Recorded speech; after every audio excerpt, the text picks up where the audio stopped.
Suppose I'll go first, Ty, if no one else has a question. Yeah, what's up?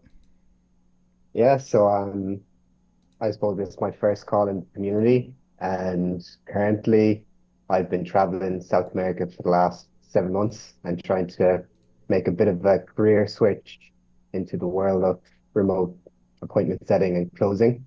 Hmm. I have a rough idea of where to get started. My background is in medical engineering. So I think I have a good foundation because I've been on hundreds of sales calls just from a consumer perspective.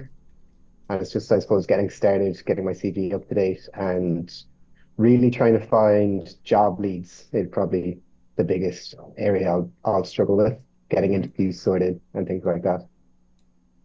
Okay, cool. Yeah, one thing you're going to want to make sure that you have is a solid intro video. That's by far the most important aspect of the process that's going to determine how many interviews you land. Um, yeah, is there, so you said you're struggling to find job leads. Where are you looking right now?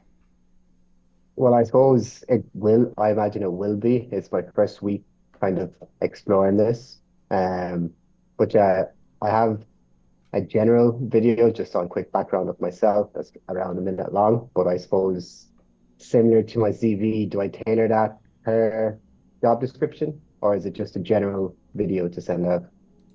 Yeah, it just depends on your strategy for submitting applications. Tailoring is obviously going to be the best for any dream offers that you really want to land. Like, let's say you looked into a company, you've seen like whatever green flags that you're looking for. Let's say they've got reps on the team earning the amount of commission you want to earn, doing the stuff you want to do. It's they're selling a product that you really believe in. You can see they have great testimonials. If it's just a really great company, customized outreach, customized intro video, that's always going to be the best. Um, but it's also not the most practical. So you should have a general one just for the majority of your applications. But then when you do come across a company that's like, man, I would really love to work here, then yeah, I would definitely go ahead and make a custom one. Yeah, so my current approach is kind of just since I have a limited experience, just flat out apply for anything I can get and kind of start to develop some experience. And then once I have a couple of months under my belt, then kind of tailor it down and be more specific and more intentional with outreach. Would that be a good Yeah. approach, do you think? Just land Yeah, absolutely. You the don't want to job be too first. picky at first. Right. Land a role that allows you to, make some money, build your track record, get some closes under your belt, or some sets, depending on what role you're going for. But it also just depends on your current situation, financial situation. What you kind of need to do from that standpoint would, differ. So there's not one way to kind of do it, one way to get into this industry. So yeah, it really just depends on Okay. what you're Good. looking for. Perfect. Thanks. No problem. I see we got one more hand up. Robin, what's up, man? Yo, what's up, man? I just got a question. So I'm a setter right now. What do you feel is the best pathway to go down after maybe, for example, you're tired of setting or you want something different, right? Because I've seen obviously like you can go into closing, but I've seen people say go into like CSMs or management, like set management. I mean, what do you feel like has been like, for example, like, your personal experience or Yeah, what I've you've seen. I've been in all of the positions. I've been a setter, I've been a closer, I've been a CSM, been a sales manager. They all have their pros and cons. So it kind of just depends on what you enjoy. CSM looks like a great role, and they're all great roles. But I would say with the CSM one, whatever you're coaching under, you really do have to be a subject matter expert at what you're coaching, right? So CSM is not just like another role. It's I was a CSM for a sales training company, but if you're a CSM for like a real estate company, you've got to know a lot about real estate. If you're a CSM for like a marketing coaching company, you've got to be like an expert marketer because you're going to be coaching people on how to do the thing, right? So that's one thing to keep in mind about the CSM position is you are literally it's usually a big company where maybe a founder built it off the back of their coaching skill. Then they've scaled to the Right. point where they've got so many students that they need to bring in other coaches to coach some of their students because they like that one-on-one feel rather than making everything group calls. So again, they're looking for someone who can coach at a certain level for that specific niche. So it's not as simple as like, okay, I'm going to go from salesperson to CSM. There's also got to be a field that you know a lot about. For sales managing, I mean, even if you're really good at sales, it doesn't mean you're going to be a really good sales manager as well. You've got to really have a heart for just like helping people and being ready all day, every day, calling people throughout the day, checking on people. You have to be really good at breaking down calls, reviewing stuff. For what makes some salespeople really bad sales managers is they're used to just being able to go out and, you know, eat what they kill and just kind of grind it out to make their commissions. But as a sales manager, a lot of that is dependent on how your team performs. And, you know, I mean, almost all of it's dependent on how your team performs and your ability to communicate what you know to do into them in a way that they actually perform it. And in some ways, it's even more of a volatile role because when the team's doing great, everything's great. But when the team's not doing great, you've got pressure from both ends because you've got reps that are like, I'm struggling, I'm not making money. Should I jump ship? Should I stay? What's going on? I need help. Then you've got the founders looking down at you being like, what's going on with the team? They're not performing. Yeah. So it's like, it's a lot of pressure. Now, when it's great, again, you're making a lot of money. When the team's crushing it, you're getting a cut of that. You're getting a cut off multiple reps. It's awesome. But again, when it's not great, it's really not great, right? Same thing with the CSM role. When students are doing great, when everyone's crushing, it's awesome. When closers are closing people that maybe shouldn't have been closed, right? Or, you know, they're coming in with mixed expectations, or every time if a customer is not happy with the product or service, you're the one who has to either, you know, have a conversation, save the refund request or whatever, right? So there's a lot of admin in that role as well, where, you know, you're dealing with really happy customers and then you're dealing with unhappy customers. So like there's pros and cons to every role. And it really just depends on what you would enjoy more, right? Do you really like the aspect of sales? Because there's a lot of sales reps want to get out of sales and move into another position when they get to a point where they feel like it's like a hamster wheel where they're constantly selling. But there's also ways to stay in the position and not be on a hamster wheel in terms of building a pipeline, building a brand that brings in your own leads and commanding a higher commission on the offer. There's lots of sales reps that are chilling, have a massive referral base, and they make hundreds of thousands of dollars, even at some of the biggest companies, millions of dollars a year, doing it that way. So there's other ways to kind of solve those issues without moving into another role thinking it's like, oh, this shiny new thing, or if it's like the obvious progression. I wouldn't say it's not like setter, closer, you know, CSM or whatever, sales manager. It's not like a linear path. They're all just different roles. Does that make sense? Okay. Yeah, no, that makes sense. I guess just to stem from that, then, I mean, I really wanted once again to close in. How do you feel would be the best way to kind of break into that? Because I'm thinking of investing into a coach, like a closing, you know, someone who can teach me how to close properly. Um, I guess what are your opinions on that? Well, we'll talk about how to get into closing first. You're at appointment setter currently. The easiest, well, it depends on what the company you're at right now looks like. So as an appointment setter, I'm assuming you're a good one. It's a lot easier to become a closer at your current company if it's a big company. If it's a Okay. small company, it's a lot easier to become a closer elsewhere. And the reason why is because if it's a small company, meaning you're one of three setters or one of two or one of five, the struggle there is if you're really good, you're top of the team, losing you means losing a huge chunk of call volume.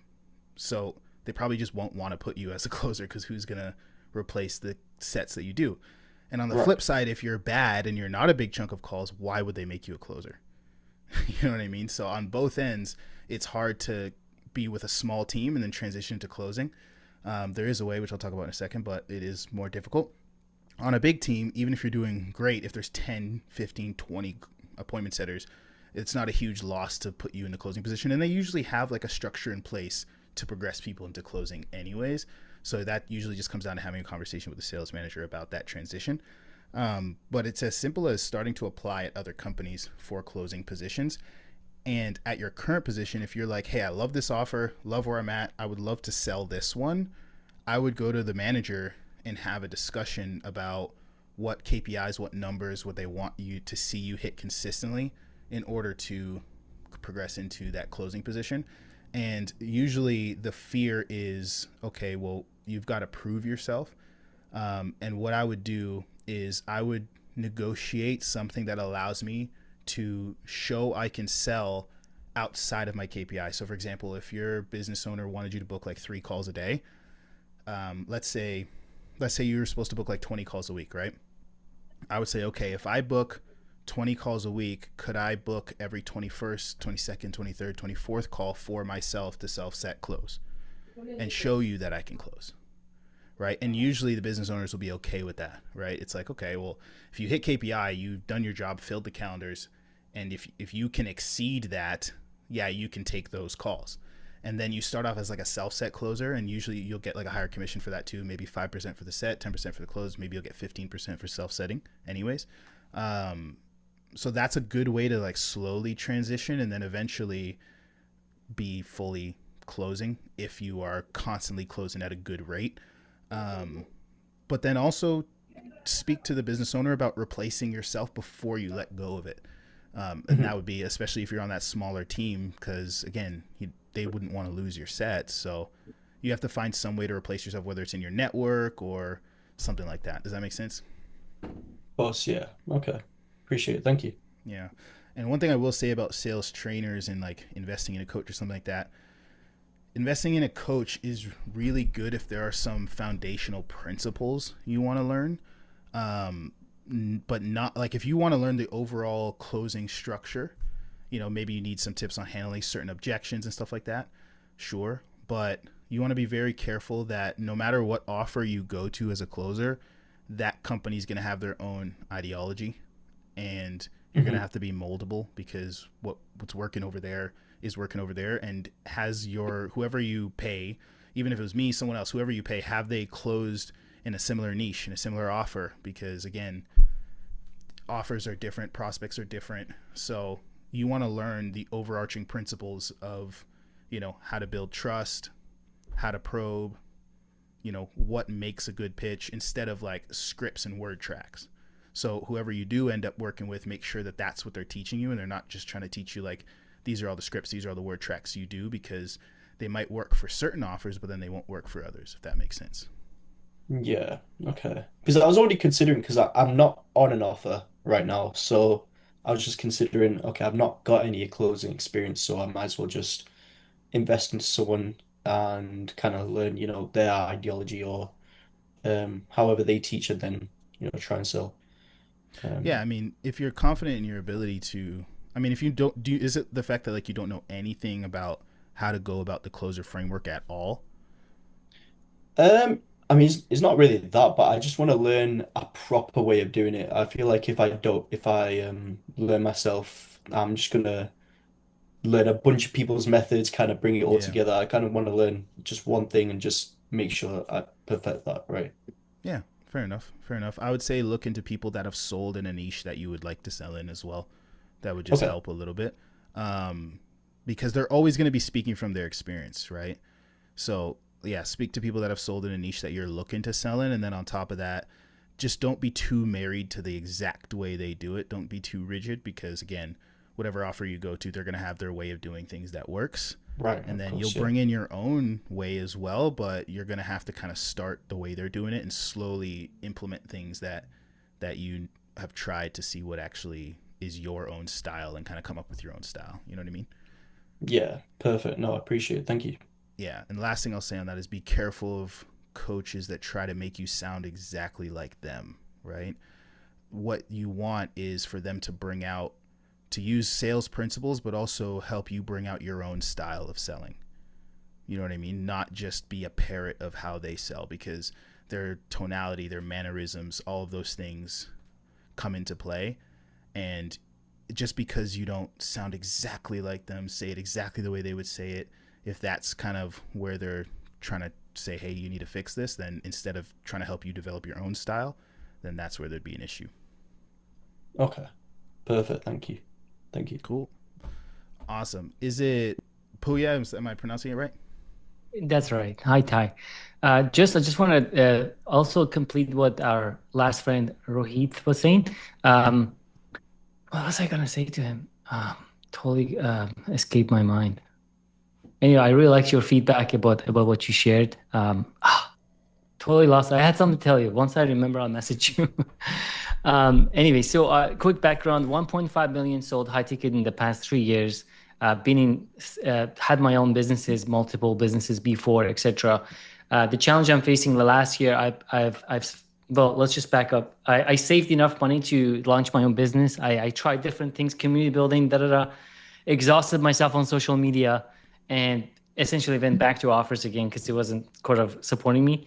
And so, but the challenge is I just sort of just got off whatever was available, reaching out to friends and referrals. And unfortunately, a lot of the offers I got didn't work out for me. And I learned a lot about what I don't like health offers and things that just wasn't resonating. And so where I am right now is I'm about to get another offer. So I like to make the right decision so that I'm not just, chasing after things that are not solid. So I know part of this is my own clarity. So I have two-part question. One is about the difference between getting like a 5 to 10K offer where I work part-time, and I don't know if it exists. I assume it does, right? Maybe working 3 days a week and then building my own business on the side because I have a passion of building communities and my own business, my own independent income. Or getting like a really high end offer, like 50 hours a week, make 10, 20, 30K a month, save, and then quit and then go get my own thing. So I'd love to know, if you have any feedback on that. And then the second thing is about management and pipeline. Because I've been doing sales for a while and I definitely feel like I'm on that squirrel cage. But I do enjoy selling. Like I love improving on it. I still feel passionate about it. But there are times where when people are talking about their goals, I just want to shoot myself in the head. And I don't want to hear another person tell me about their their goals. Yeah. So when it comes to like the offers, I remember I was looking at one guy. He was doing like 40K a month, closing like 7 deals a month, taking like 10 to 15 sales calls a month. So there's lots of roles out there Wow. that you can do part-time. I mean, technically you're full-time, but part-time in terms of actual working hours and earn the commissions that you want. Those types of roles are usually given to people, with yourself that have a bit of a track record, a little bit less managed. And usually it's really high ticket stuff. I mean, really high ticket is relative, but we're talking like 50K offers, 100K offers. I remember I coached a rep that was doing like 70K a month. It was a 150K offer. He was selling like 7 to 10 people, on a monthly basis. So it really just And what were they, depends like on real the estate offer. or things like that? Were they like Yeah, real estate or? so that specific one was like e-commerce store build out. So they would take like high net worth individuals and done for you build out an entire store and stock it and everything like that for Okay. them. And all they had to do is just, drop 100K and they would go and get the inventory and just do everything for them. So it was more of like a, I guess, passive e-com business startup kind of thing. And there's lots of different offers out there. I mean, even if you just Googled or ChatGPT, like, hey, what are some like companies that sell remotely via sales reps that are worth $50,000 to $100,000, and it'll give you a list, and then you just go after companies like that. 'Cause that will be like where you can have a lot more commissions with a lot less time. Now, will those companies bring on someone who's a complete beginner? Probably not, because that type of offer, it's a lot of like, there's a lot of relationship marketing to it. There's a lot of referrals to it. Mm-hmm. And on top of that, there's just a level of confidence that you want to have when you're going to be speaking to, people that are dropping 50 to 100K are going to be multi-7-figure business owners, professionals. So they want to see that, you are one as well. Probably not the best offer for a beginner, not saying that you are, but just for everyone in the room, probably not the best offer for beginners, simply because those offers are usually less managed as well. Like they usually might not have like a sales manager overlooking you every second and stuff like that, right? They just expect you to know how to sell and kind of let you do your thing. But yeah, that's kind of like the progression for closers that go from like that big team grinding out, like taking 8 calls a day. They've been doing that for a few years, and then eventually they kind of come into a company as like a partner, you know.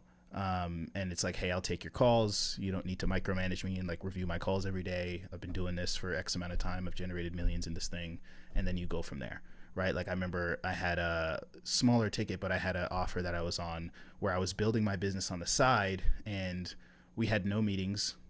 He just put calls on my calendar. I closed them, and that was it. You know, commission got sent, and that was it. There was no meetings, no nothing. And it was just a solopreneur. He just ran YouTube ads through a funnel, and they booked into my calendar, and that was that. But again, if it was like my first sales offer ever, he would have never brought me in to do that, you know? So there's definitely roles like that. As for which one you should do, it just depends on what you want. You know, if you want to start building your business now, you can look for an offer like that, no problem. If you want the one good thing, especially for people that's goal is to eventually build a business. And I always had the ideology that instead of like buying a bunch of programs, because you have people that have dropped like 20K, 100K on a bunch of different programs. Part of why I've been a setter, been a closer, been a sales manager, been a CSM is because my long-term goal was always to run my business. And I knew that if I took every position I took on gave me an inside look at the company for free, or at least they paid me to get an inside look. So for example, I was a CSM for, some of you might have heard it, but at Closers.io with Cole Gordon and Remote Closing Academy and stuff, right? So that company at the time when I was there, they were doing like 4 or 5 million a month. And I got to talk to the marketing guys. I got to talk to the sales manager. I got to network all around, and, you know, I got to meet a lot of people from there. I got access to all of their courses, all of their training. I got to see all that stuff. They had like a business owner training thing that's like 60 grand that I got access to all of it for free just because I worked there. You know what I mean? So for yourself, whatever business you want to start, go get a job there. Go get a job at a company that does the same thing.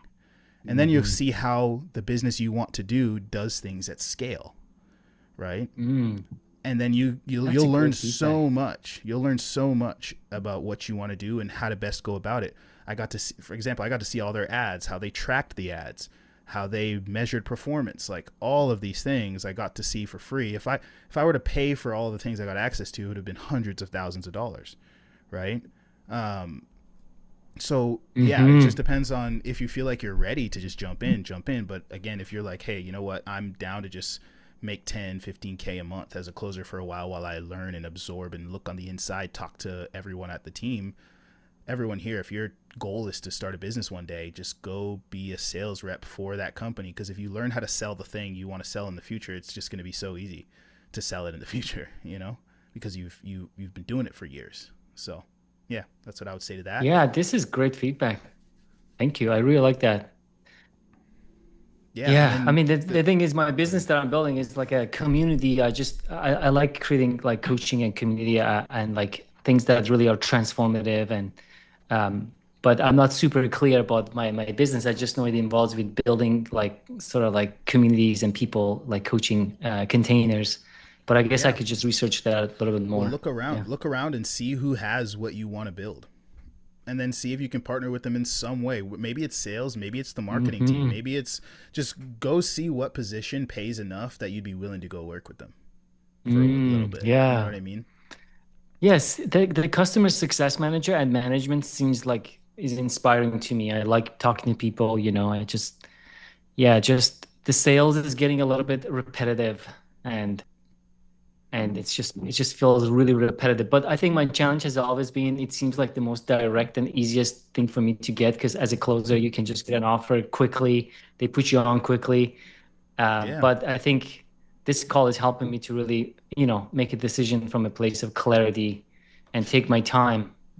Yeah, even if you got to make a little bit less for a bit, as long as it's sustainable for you, why not? I mean, part of what helped me build Rep Select a lot was talking to they have an entire recruiting team over there at Closers.io, and we would meet with them on a weekly basis, and I would take my whole roster at 100 sales reps that I was coaching, and I would present them to the recruiters and they would say yes or no based on different factors. So I got to see what they liked, what they didn't like, why they picked certain reps over other reps. That's, that's why I'm able to now be like, hey, this is what recruiters are looking for. This is what business owners are looking for, because I spent a year and a half placing tons of reps, and we were placing reps for like Tony Robbins' team, Grant Cardone's team, like tons of different sales team across the industry. And I got to see what they were looking for specifically, because they said no, not that rep, yes, that rep, and I got to ask them why. Right?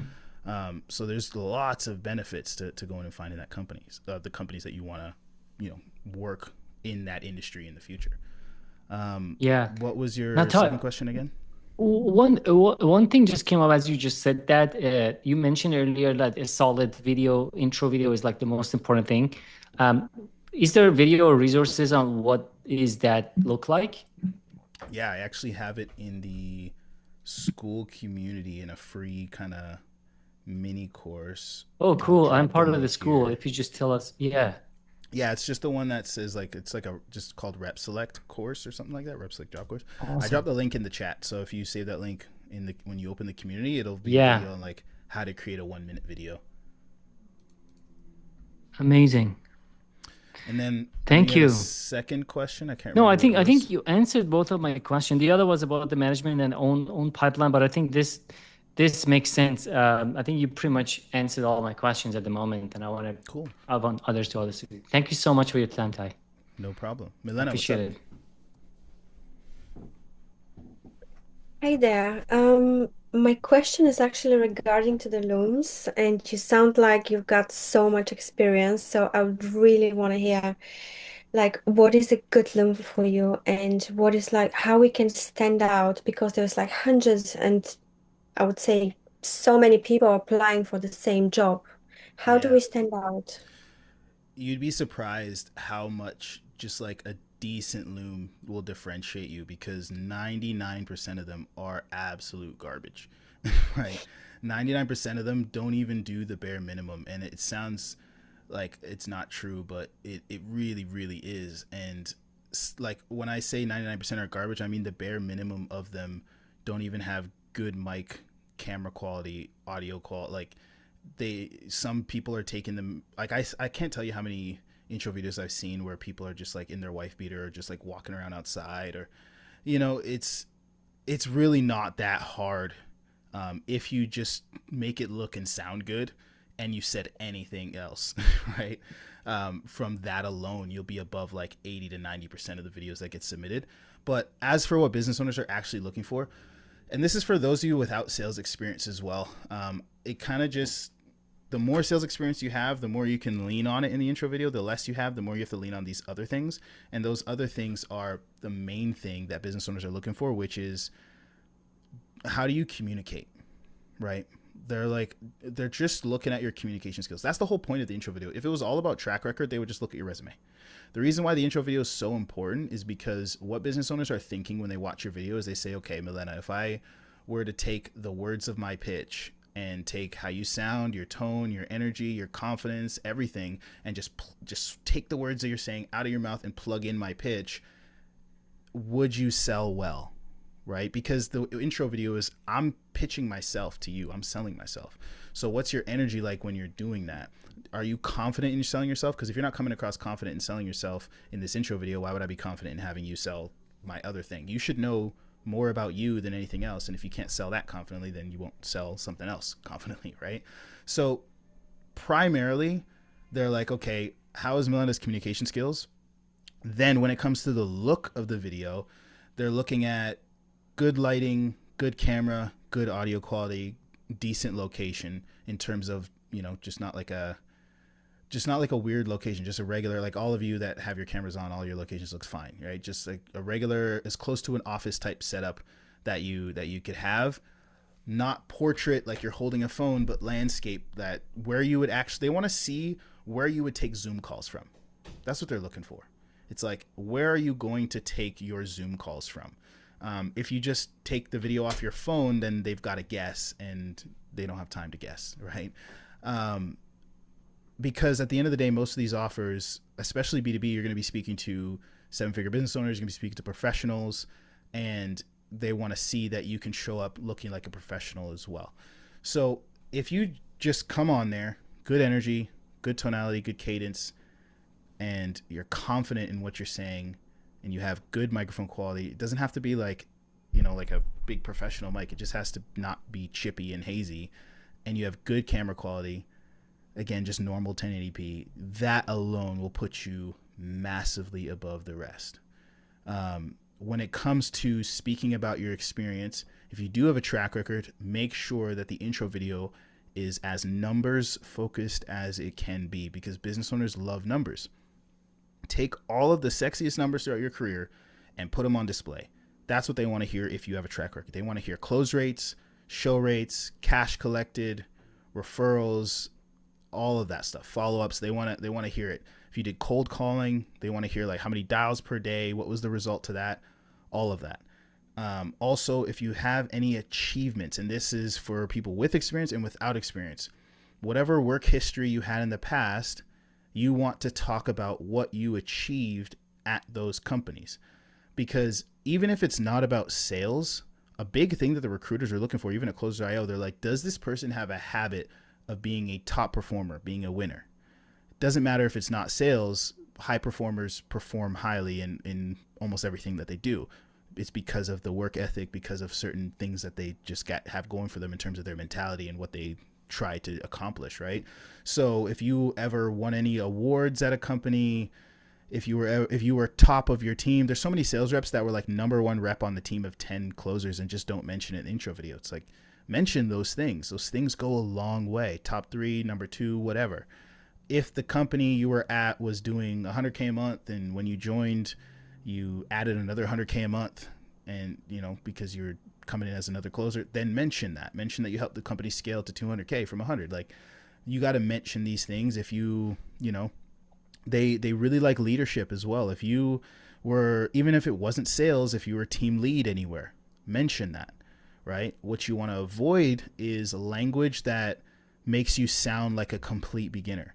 Even if you are, you don't want to use language that makes you sound like it, because the whole point of the intro video is, it's like a movie trailer. You want to show the best parts, and then you guys can have a further conversation on the interview. All you need to do is get them to accept you on the interview. Now, what makes you sound like it is when people say stuff like, now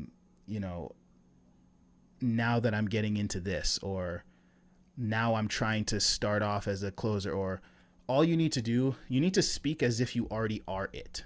Not like, hey, now I'm transitioning to this. Now I'm getting started in this, or I'm looking to get my first role in this. You don't need to say any of that. Just speak as if you already are it. So for example, if I had someone who was like a team lead for some kind of company that had nothing to do with sales, in their intro video, they could say, hey, I was team leader here, and leading a team, I had to do this, which is what helped me in my sales career, right? In this way. So you can talk about, if you don't have the experience, talk about transferable skills that are actively helping you now in your current ongoing sales career. Instead of saying these things, some people make a small tweak and they'll say, hey, these are the things I did and it helped me now that I'm getting started in this. But again, you can just bridge that gap as if you already are in sales, right? Again, you're selling yourself. And when you get on the interview, they'll ask questions and you guys can have the conversation. You never want to lie, but again, you don't want anything to make them turned off by you in that intro video. Does that make sense? It does. Thank you.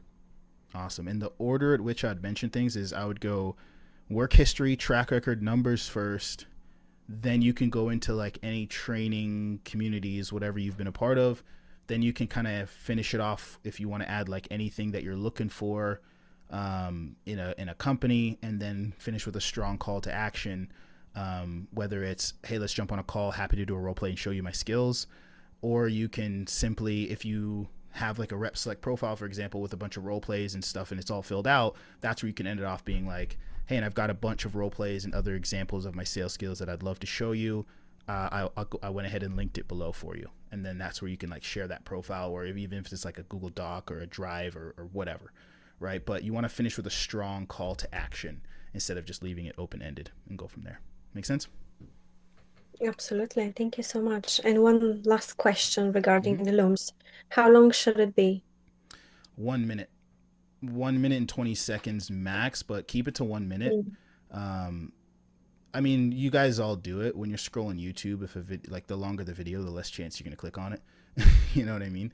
Um, if it's most people want 1 minute, 1 minute's more than enough time. You don't need to ramble on about stuff.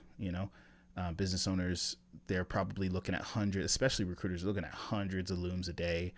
If they see something's like 3 minutes, they're usually, well, this is what I said. I have, of all the videos we watched at Closers IO, we probably finished like five.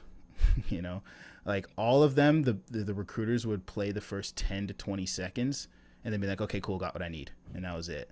So that first 10 to 20 seconds is super important. And the reason why it was only 10 to 20 seconds is because they look at your resume, see your history, and then they're like, okay, can this person communicate well? And they figure that out in the first 10 to 20 seconds and they say, okay, cool. And they move on, So yeah, that first 10 to 20 seconds is, they already made the decision from there. Barely have I ever seen anyone finish an intro video. So yeah, just start strong. That's why I said, like, keep it numbers focused. Because if it takes you 20, 30 seconds before you even start talking about like your history and your sales track record and all that stuff, like most people just didn't hear it, So yeah. Great, appreciate it. Thank you. No problem. Karina, what's up? Hello, hello. Oh my goodness, I'm just blown away by this call tonight. Thank you for sharing all your experiences also. Yeah, No I'm problem. glad that I'm here tonight. Some days I can't make it, but yeah, tonight we are in bank holiday, but I stopped my life to come over. So, I will break down in parts because I have a specific offer that I already made the application, but I need to record. And yeah, I'm feeling insecure about the details, how Milena just mentioned, for example, when I fill up the form online, they ended with saying, "Oh, thank you for filling out the form. Could you record a 2 to 3 minutes loan for us?" So in this situation, you just mentioned 1 minute to 120 because it's already in a specific offer. Should I go for 2 minutes? Should I go for 3 minutes? Or should I keep in 1 minute? As you Do what mentioned, they they asked. no. Absolutely do what they asked. I've seen sales managers like, and if they ever mention a time, do your best to be exact. Like I've seen sales managers complain that they asked for a minute video and someone sent like a minute and 5 seconds, and they're like, this person can't follow instructions. We're not going to interview them, Okay. right? So if they say send us a 1 minute loom, send us a 2 minute loom, send what they ask. I would even just do like 2.5 minutes exactly and Okay. send it to them. Yeah, because they're gonna be like, hey, if you can't follow instructions on the little stuff, then it's gonna just translate to bigger stuff that we ask you to do. Whether Mhm. it's true or not, that's how they're gonna take it, right? So always follow the directions. Did they ask questions as well? Did they say like answer these questions in your video or no? They didn't, but they asked lots of questions during the form, and it's one of my points. It's why I'm kind of stuck now, because I thought, should I go to the questions they asked for them to see the truth in my answers? Or because they already asked the questions and they're going to put things together, should I just bring complementary information that wasn't really covered in the questions? It's one of another point that I would like to ask you about. Yeah. In that case, I would answer their questions in the video. Okay. That's what I would do, just because whatever questions they put there is what they care about. And if you Okay. answer other stuff, you're kind of guessing what they care about. So I would just pop in that video, be like, "Hey, I'm Karina.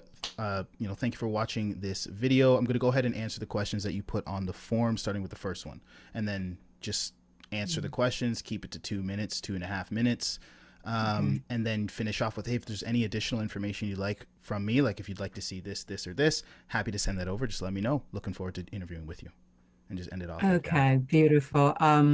Another question that, like, when I did my high virtual ticket sales closing, they always were talking about the camera to get not only this man bit that you are seeing now, but from my waist to up. So, do you have this conception as well? There is a specific area that I need to show on the intro video. Yeah, I would again make it look the exact same way you would look on a Zoom call, which is typically like mid chest and a little bit above the head. Oh, okay. I wouldn't go like all the way down to the waist. Like that's usually just not how anyone's on Zoom. But yeah, I mean the what you're showing now in terms of the height is totally fine in my opinion. Again, unless they ask for something different, then yeah, that's normal. Oh, okay. It's all right. Thank you for letting me know. The quality camera that you just mentioned, right? I bought a camera from Microsoft, and when I recorded, I realized that it likes when the video is recorded, the light comes up and down, and it's like, how can I say? When the sun's just going to the sunset, it goes like it stays stable and then it goes dark and then it goes It has like a bright auto again. lighting or So, something. sorry? It has like auto lighting. I don't know. I'm just wondering about this because I tried to buy a very good one. So it is something that they are going to consider bad as well for someone that will represent a brand that the light is not stable. And so, should I buy a new one or should I keep this one and they will just flexibilize these sort of things Well, according to your experience? I mean, is it shifting constantly in the intro video, and would it be shifting constantly in an interview? Um, in the Probably interviews, not, it right? doesn't look like it more when I record things, I believe, or maybe You because I'm should get your own interacting. lighting, like depending on where your office is set up. Like you should have good lighting so that way you have more control over it. Like most cameras that have like auto lighting, you could either turn it off in the settings, or if you Mhm. have your own lighting, it will kind of counteract it and it'll be consistent. Um, Okay. so it shouldn't be a huge issue as long as it's shooting 1080p normal stuff. You shouldn't have a huge issue. Just getting like, just like what I got here is just like a random light. You can get them off Amazon pretty cheap. That will just Okay. allow you to have more control over the lighting. But yeah, if you're in a place with like a big window, and the light Yeah. shining in makes a big difference, then you might want to just like close the blinds and get your own lighting because I've seen some closers during the day, they look great, and at night it's super dark. And it Got it. depends on when your calls are. Maybe it's never going to be an issue, maybe it will be. But you want to have Got it. control over Yeah. like your setup and your lighting and how things look. When I did the video as well, I put a lot of lighting to make it to look bright. So it should not be having these up and down. And because Mm-hmm. I wear glasses, depending on the position of the light, my glasses shine Could quite a glare, lot. yeah. However, I have the special cover. So, and I'm just thinking like when these people watch this, probably it's gonna be bothering them, the light just brighten on my glasses anyway. Yeah, and I Okay, would also, about last thing I'll yeah, say on sorry. that, I'll also find somewhere where you like wouldn't have to use a virtual background as well. I know virtual Mhm. backgrounds, business owners, they really don't like They it, don't especially like like. even intro videos, all that stuff. Sometimes prospects think you've got something to hide or whatever. Unless it's like a company branded professional one, then yeah, I've just heard tons of times business owners and recruiters just be like, "Oh, it's a virtual background. I don't trust it," or whatever. So I would Yeah. not use one if you don't, unless you really have to. But again, all you just a blank wall would be better than a virtual background. Yeah, no, I just ordered some stuff that is exactly, it will give the look as my window because I have a massive window door here and it's good as well, but bad in a way because if I put that on my background because of the sunlight, it just, Mm-hmm. the It'll light is too glare. much Yeah, and I get really, I don't know how to explain it, but the brightness is not the good for shadowing. Yeah, the look. And then I bought something that's gonna make the same look. It's gonna be basically white and greeny. I'm reproduce this. I just order. I'm just waiting because I'm imported from China to make a professional background exactly like this, but in real life. Because yeah, it's this movement when things just disappear. I know that's really, really annoying. But perfect. yeah, I'm waiting for that. Yeah, I think there's just one more point. in my case, because when I normally do, especially general intro videos, one thing that is really important for me because of the backgrounds I come from, I already transitioned career about 3 times. So basically law, teaching, and now I'm in healthcare, and it's going to be Mm-hmm. my fourth career transition. One thing that I'd like to say that is really true to my personality is that I don't do hard sales. I Mm-hmm. understand that selling is serving, and I need to just help people to get clarity on what they need and that the product is right or not for them. I Mm-hmm. don't understand that every sales call that I get, I need to sell to people because I don't think as well it's good for the business if in the long run they start to get people upset because they got something that is different from what they were looking for. So how do you understand this for me to be explaining this to the camera, saying like in this specific position, she mentions that she do not want people to be doing hard sale, and it's really kind of finding the right match. And it's what I'm looking for as well, because especially in law, you just need to match the case with the with the law to make it really work. You don't invent things. If they are there, you make them match. If they are not there, you must say you can't win here, because of this and that. So do you think it's something when I do for these general intro videos, I should raise or I should just keep it quiet to make it easier for me to pass for the interview stage, I mean? Yeah, any good company would agree with you on that, right? No company wants to enroll bad fits because that's a headache, refunds, and all these other problems that come with it.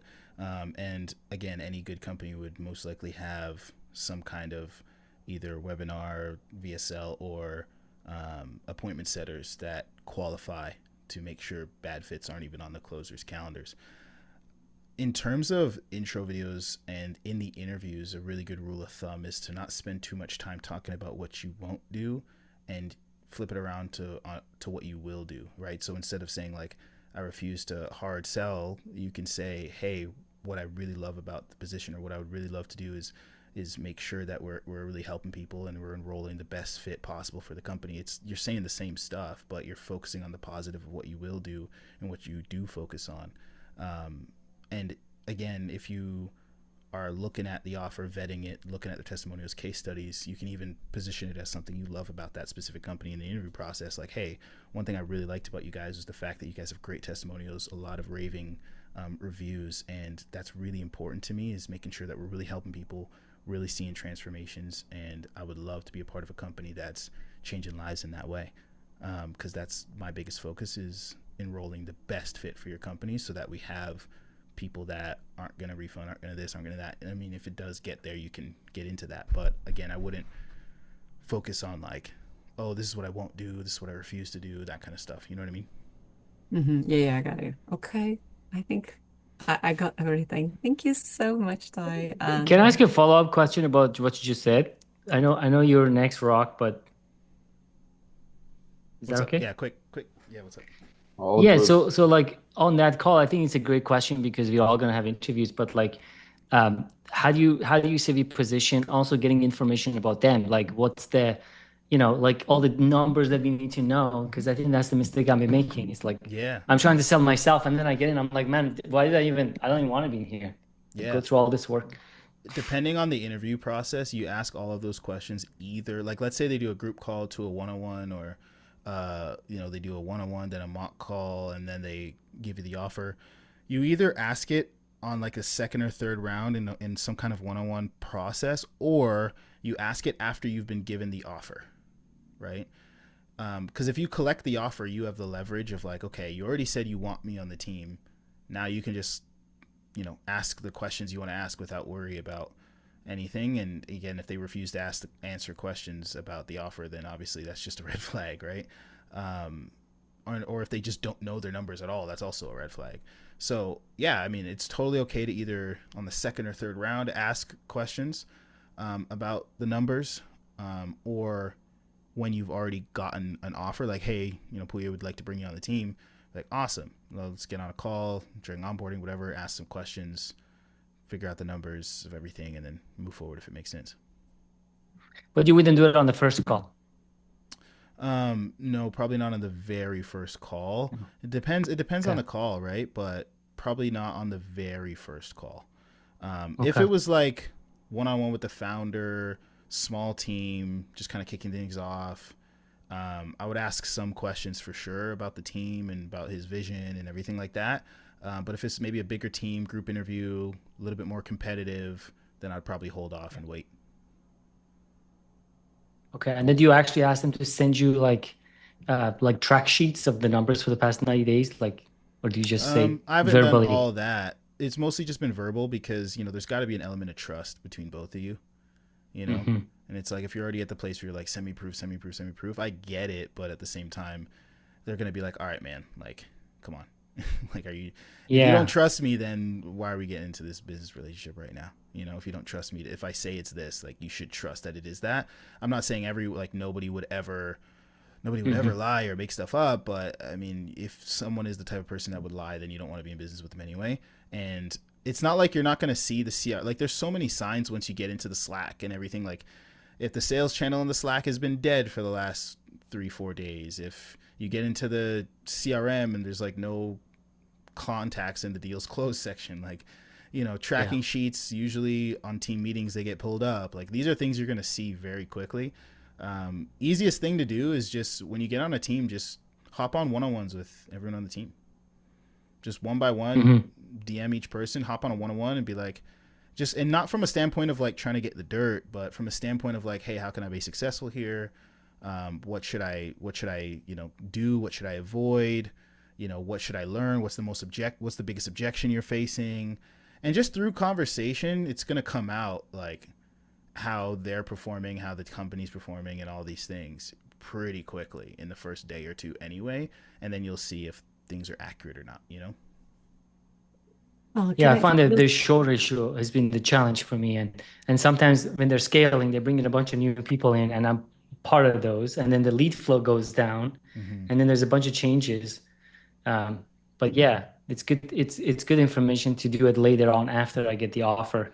And then also, like, just last one, I promise. And like, sometimes, like, I get the offer. Is it okay to say, like, I'm talking to like 5 other CEOs, and then I will let you know? Because I don't want to say, right? Like, do you feel that's appropriate? Yeah, it's absolutely appropriate. I mean, most people want to hire fast, so you're just taking a risk that you might lose the offer, but it's not like you're not allowed to say no. You know what I mean? But you are risking that they're gonna go with someone else, right? Fair enough. Yeah. Awesome. Brock, man, what's up? Hey, hi. So I'm quite new in this environment, I would say. I mean, I have background of 12 years in sales, from owning my own company, working in retail, working as a brand manager in telco. So I did a lot of sales, but just ran into the high ticket sales, etc. And that was like 14 days ago, and I'm just consuming all the things that's happening on YouTube here, meetings there. So I would like to ask you for a start. So as I have seen some kind of path that it's for start good, it's starting the mock calls, going then from being maybe shy on the beginning to get some traction, etc., and then try to find an offer. How long should I, since I got experience in sales, I know psychology of sales. I know quite a lot of things, I would say, but I would just have to a little bit implement it into now high ticket sales or remote sales business. So my question is, should I be doing mock calls, I don't know, for 1 month, 2 months, and then move on? Or is that something, if I get it in 14 days, it's okay, move on, try to find a job and start working? Yeah, everyone's roadmap is different. There's not one way to do it. Of course, yeah. If the main things you want to know for the sales skills, am I ready to jump on an offer side, is are you comfortable right now jumping on a sales call and just understanding the framework of this is how I start the call, this is Okay. how I Yeah. do the discovery, and this is how I Yeah. pitch, and if there are some concerns, this is how I navigate it. If you're like, generally I understand the framework, I just need the product knowledge to plug in, then Mm-hmm. yeah, you're okay to start applying. And then when it comes to the Okay. application process, it's just, do I have the assets to apply? The main asset is, do I have an intro video? Yeah. Role play examples are a good bonus. They're not 100% needed, but they are a good bonus. But I mean, assets just in terms of like, do I have a resume set up? Do I have an intro video set up? And do I know where to start applying? Again, it's not like you can jump in and land a role within a week or two, but if you jump on on a call and you're totally blindsided by how the actual framework of the call works and where to go, then you probably weren't ready. But if you're like, hey, I understand that as a closer, I jump on, we kick off the call, we ask some questions about the problem, probe, dig deep, Mm-hmm. move into some of the goals, figure out where we're going, ask some solution-based, consequence-based questions, timeline-based questions, and then we can transition into a pitch, let them know what we have to offer if it makes sense for them, and then I can close up and handle some objections. If you just understand how to do that, then cool. Yeah, you'd be ready to start Yeah. applying right now. It's just about making an intro video and kicking it off. That makes Okay. sense? Yeah. So that's why I meant I would start as a setter, Mhm. get a little bit of traction, get a little bit, since English is also not my first language, but I can learn fast. I mean, I have learned all my life English, so Mhm. it's not a problem. I just need to get a little bit into it, let's say, since I haven't used it for last year. But I would start as a setter and later move on to be a closer maybe. But I think that is something I could become with my experience, of course. But yeah, for just as a setter to start now, I think it would be okay if I do some mock calls. I understand what questions does setter ask and Yeah, pretty what are things much. I to mean, do. do some role plays, Yeah. but get it looked at by someone that knows what they're doing, whether it's me, whether it's someone else. Get it looked at by someone who can say, you know what, yeah, you get the general framework, it looks good. Reviewing it yourself, you might miss a lot of things and having the person that you are role playing with, you might miss a lot of things too, because a lot of that is like the blind leading the blind. Chances are you're Of role playing course. with someone else who's also With new and some trying to get into their first beginner. offer as Yeah. well. Yeah. So I would say at least get like 1 or 2 call reviews. Even if Okay. it's just like, even if you just found a setter who's been setting for a year or so, or a couple months that you're networking Okay. with, and be like, hey, what do you think about this call? You know what I mean? Okay. Have Okay. someone look it over and be like, yeah, you get the framework, you understand it. And then you can start applying and go from there. And Okay. Cool. then, yeah. Yeah, sorry, just last question. So as I don't have experience in remote sales, but have a lot of experience in B2B, B2C from before, Mhm. should I include that record into 1 minute Loom video just to see them that I have background from sales, a lot of experience, etc. Absolutely. Or Absolutely. yeah, okay, Any job history you're going to add in the intro video, okay, especially sales job history, for sure. yeah. Okay, cool, thanks. Cool. Kareem, what's up, man? Yeah, I've got a question that you land a job offer, they ask for interview. What would make me different from others to land the offer? What would make you different, like in terms of answering interview questions? Yes. Yeah, so you want to get really good at answering interview questions for sure. I actually have a free video on that topic as well that I'll drop in the chat. But essentially, it depends on what type of interview it is. If it's a group interview, there's a few tips that you want to follow in terms of like always going first when they ask questions. If they kind of let anyone answer, you want to ask good questions at the end of the call that showcase that you're kind of thinking on the same track as the interviewer, which it's in the video if you watch it. Again, standing out in the interview, it just comes down to alignment, and it comes down to, do they see you as someone who's going to gel and mesh with the team? I can't tell you how many times I've heard sales managers just say, like, I'm looking for someone who's confident, someone who has the same or similar sales framework as we do, and someone I can just see myself like being chill with and hanging out with. Right? I remember one of my buddies who's managed tons of teams. He's like, if I think that getting trapped in an elevator with you would drive me nuts, then I won't hire you. Right? So again, they're just looking for a calm, cool personality, confidence, and an ability to understand, be coachable, you know. Now in terms of like how to Yes, yes, answer yes. specific interview questions, we can go through that like one by one, but I would watch that video I dropped in the chat first and go from there. Okay. Cool. So my next question is that what would a sales rep make uninterested? I mean, what would it make what questions would make a sales rep uninterested?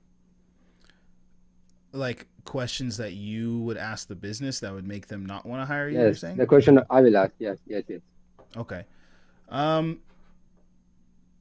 so the biggest turnoff for a business owner would be like just a sales rep that kind of has a really negative outlook and attitude, which I can understand and get if because some offers suck and some offers are great. But if you're coming onto the call like, oh, do you guys have like a lot of leads? Because the last offer I was at, they didn't have good lead flow, and you're just being like negative, you know, that's going to turn a lot of business owners off for sure. Um, if all of your questions are super, I guess, yeah, I guess just super focused on like, oh, how many leads do you have? Like, what's the commission? And these are technical things that you want to ask, but if it's like the first thing in your sole focus, that might turn some business owners off. What else? Yeah, like how much money is the reps on the team making right now? Like questions like that, just being upfront right off the bat might turn them off. It's more of the spirit at which you ask the questions from than the actual questions. You know what I mean? Like, yeah, there's bad questions, I but I don't understand. think you would actually ask any like weird or bad questions naturally. I think all the questions you would Yeah, I ask understand. naturally would be like qualifying the offer, but it just depends on the light at which you ask them in. Like if you're trying to genuinely vet the offer, or are you just like complaining and being negative? You know what I mean? Yes, I understand. Cool. When you make a Loom video,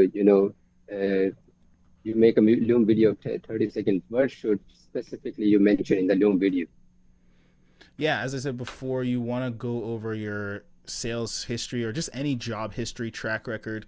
If you have sales history, it's mostly numbers focused and achievement based. If it's not sales, it would be achievement based and transferable skills. And then you would go into any kind of like trainings you've gone through, work you've done. Like, hey, I've prepared, I've done a bunch of mock, like XYZ mock calls, I've had my calls reviewed, I've, whatever you want to say there. um, Talking about how you understand the framework you've learned from XYZ trainers. That further, and again, you don't want to say like, I've learned from these people, so I'm just getting started. You want to make it seem like these are just things that you use to further hone your ability, right? Like, so to further improve my sales skills, I also invested here, invested there, or I worked with this person, worked with that person because I'm dedicated to growth. Not like, hey, I did XYZ's program, so I'm ready for my first offer. Like, you know what I mean? Um, and then again, finish with a strong call to action, and away you go. Okay, that's it for me. Awesome. Well, in that case, we will end it here for today. Hopefully, this call was valuable for everyone that jumped on. Good questions make these calls really good. So thank you all for jumping on. Thank you for asking questions. Feel free to post in the community, get some more people to come on to ask some more questions. That will only make these calls better. I'll also be dropping the recording of this at some point in the community. And some of you I'll see on Wednesday if you're a part of the Rep Select like sales training membership part. I'll see you guys on Wednesday. The rest of you, maybe I'll see you next week, Monday. Have a good one. Thank you. Bye.